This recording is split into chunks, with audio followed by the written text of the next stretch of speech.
지난달 31일 단식에 들어갔던 이재명 대표가 지난 토요일이었죠. 단식 24일째 만에 단식을 중단했습니다. 현재 병원에서 회복 치료에 집중하고 있는데 내일 영장 실질 심사에 나올 것으로 예상이 되고 있습니다. 자, 단식을 23일 했던 과거 김영삼 전 대통령보다 하루 더 단식을 하면서 야당 대표로서의 결기는 보여줬다, 이런 평가도 있는데 반면 빈손 아니었냐, 방탄 단식 아니었냐, 결국 이런 지적도 있습니다.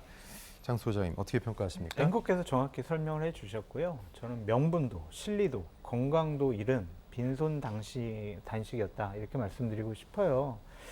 민심을 잃어버린 것 같아요. 왜냐하면 6월 달에 저는 불체포 특권 뒤에 숨지 않을게요 라고 약속을 했는데 스스로 그것을 어겼어요. 그거에 대한 자세한 설명도 없습니다. 그것을 어기는 것에 대해서 국민들께 사과나 반성 이런 거 없습니다. 그냥 검찰 나쁜 사람들이라는 그런 얘기밖에 안 합니다. 얻은 거는 있죠. 개딸들의 강력한 지지. 그거는 원래 이재명 당대표를 지지했기 때문에 얻은 거라고는 볼 수는 없죠. 그냥 재확인된 거다라고 말씀을 드리고, 저는 이재명 당대표는 정치 생명이 끝났다라는 표현을 쓰고 싶습니다.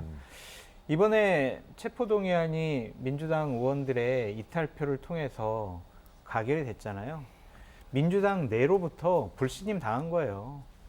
당대표가 당 소속 의원들로부터 당신은 당대표 자격이 없어. 당신은 법원에 가서 당신의 죄, 의혹 이런 것들에 대해서 판사 앞에서 좀 판단 받아봐.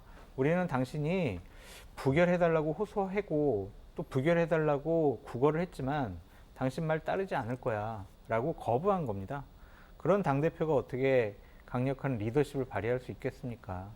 정치 생명이 저는 그래서 당심, 민심 다 이렇기 때문에 끝났다라고 말씀드리는데, 또 하나 말씀드리고 싶은 건 이재명 당대표는 참 나쁜 정치인의 전형이다라고 말씀을 드립니다.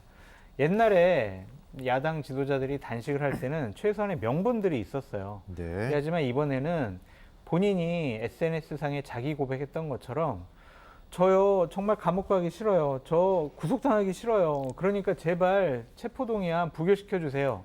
이것 때문에 단식했다라고 볼 수밖에 없습니다. 자기 자신의 사법적인 리스크, 범죄 의혹 때문에 민주당과 민주진영을 수렁으로 끌어들였습니다. 그런 사람은 야당 지도자 할 자격이 없다라고 말씀드립니다. 네, 이재명 대표의 24일간의 단식, 김서환 평론가께서는 얻은 것, 잃은 것 어떤 게 있다고 보실까요? 너무 부정적으로만 말씀해 주셔가지고 제가 얘기하는 게 너무 또 긍정적으로 들리지 않을까 네. 걱정이 되는데요. 그러니까 체포동의안 표결하기 하루 전에 입장문을 발표해서 좀 부결시켜 주십시오라는 뜻을 밝힌 것, 이건 저는 악수였다고 생각합니다. 네. 그러니까 오히려 그게 체포동의안에 부결표를 던져야 되겠다고 생각했던 의원들을 오히려 자극한 측면이 있다. 그 부분에 대해서는 뭐 솔직하게 인정할 수밖에 없다, 이렇게 생각하는데요. 다만 단식에 대해서 아무 의미가 없었다라고 하는 것에 대해서는 좀 동의하기 어려워요. 만약에 말씀하셨던 것처럼 건강도 잃고 국민 여론도 잃고 다 이런 단식이었다, 그러면은 아마 민주당 지지율이 확 떨어지는 현상들이 나타났을 거예요. 국민 여론을 대변하는 거잖아요. 실제로 그랬습니까? 그렇지 않았거든요. 오히려 지지율이 올라가는 듯한 그런 여론조사들도 나오기도 하고 그랬어요. 그러니까 국민들은 그런 부분에 대해서 이재명 대표의 단식에 대해서 뭐 온전하게 다 평가하지는 않다 하더라도 검찰의 무도한 수사 방식이라든가 또 윤석열 정부의 독단적인 국정 운영, 이런 것에 대한 반감도 상당히 큰 상황이었다, 이렇게 생각하고요. 이재명 대표 단식에 어떤 출구가 있었느냐, 이렇게 물어보는 분들이 꽤 있었는데요. 그러니까 출구는 야당 당대표가 만드는 게 아니에요. 그러니까 그 정치 파트너라고 하는 대통령하고 집권 여당이 만드는 겁니다. 왜냐하면 정치는 같이 하는 거잖아요. 윤석열 대통령이 입에 침 튀기면서 얘기했던 게 뭡니까? 새는 좌우의 날개로 난다는 거예요.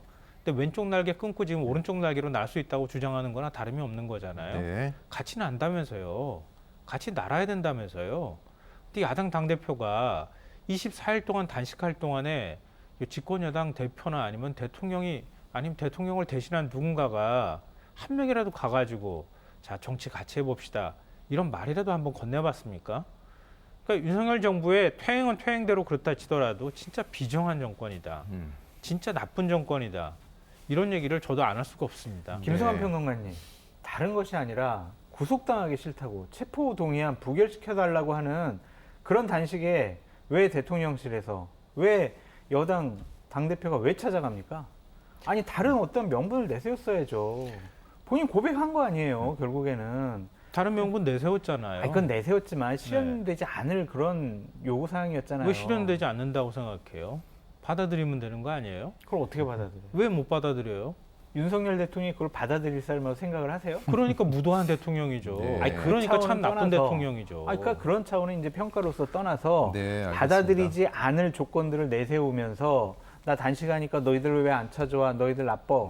이런 식으로 공격하는 게 맞냐고요. 지금 네. 윤석열 대통령의 국정 운영 방향이 맞습니까? 안 많은 맞죠. 국민들이 안 많은 맞죠. 국민들이 우려하잖아요. 최소한 제1야당 대표라면 그런 대통령의 퇴행적인 민주적 운영 방식에서 퇴행하는 이런 국정 운영 방식을 어떻게 해서든 저지하려고 해야 되는 거 아닙니까? 근데 그 본인이 저지하려고 예, 했던 예. 거잖아요. 본인 구속당하기 싫어가지고 그러니까 마지막에 단식했다라고 이재명 자기 고백했잖아요. 이재명 대표가 입장문 낸 것에 대해서는 저도 그것도 좋은 수는 아니었다 말씀드렸잖아요. 근데 알겠습니다. 네. 뭐 그걸로 모든 걸 설명하기에는 단식은 아무런 효과가 없다고 말하기에는 좀 문제가 있다고 말씀드리는 거예요. 예, 어쨌든